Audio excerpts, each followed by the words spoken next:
آموزش شیر برنج رو دارم که بسیار خوشمزه است و خیلی راحت درست میشه. موادی که لازم داریم: شیر، گلاب، آب، هل، کمی نمک، برنج نیمدونه خیس شده، شکر، خامه، خلال بادوم و پسته و گل محمدی و عسل برای تزیین. برنج نیمدونه رو که خیس کردیم چند ساعت داخل قابلمه میریزم. یه لیوان آب میریزم داخلش. یه لیوان شیرم اضافه میکنم. موادمون رو روی حرارت میذاریم و میذاریم که شیر و آب جذب برنج بشه. توی این مرحله دوباره در شیر برنج من برداشتم، کمی هم میزنم. آب و شیر کم شد. دوباره یه لیوان شیر من اضافه میکنم. شیر رو مرحله به مرحله میریزیم. یه قاشق چای خوری هم نمک توی این مرحله اضافه میکنم.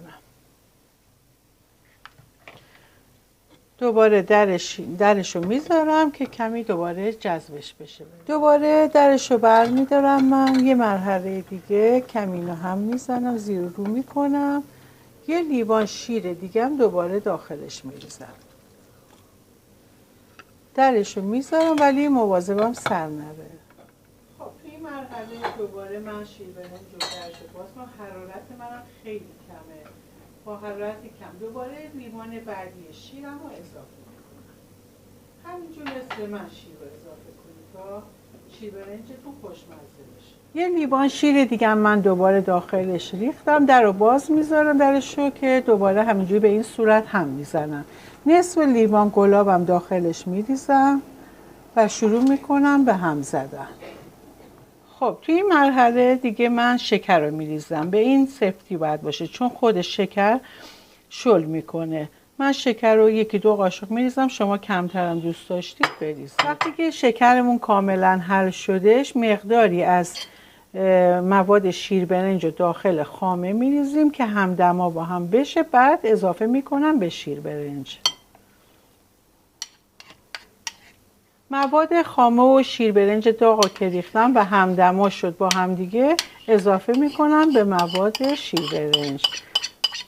تقریبا 1 دقیقه هم که زدم خاموشش میکنم دیگه. آماده است شیر برنج ما. شیر برنج ما آماده شد. کمی که از حرارت افتادش من داخل ظرفا میریزم. شیر برنج رو قبلا به اسم آش شیرم معروف بودش که به عنوان یه غذای کامل میخوردن. ما میتونیم با عسل، مارمالاد، با مربای گل محمدی هر چی دوست داریم بخوریم. با پودر پسته اینام تزیین میکنم.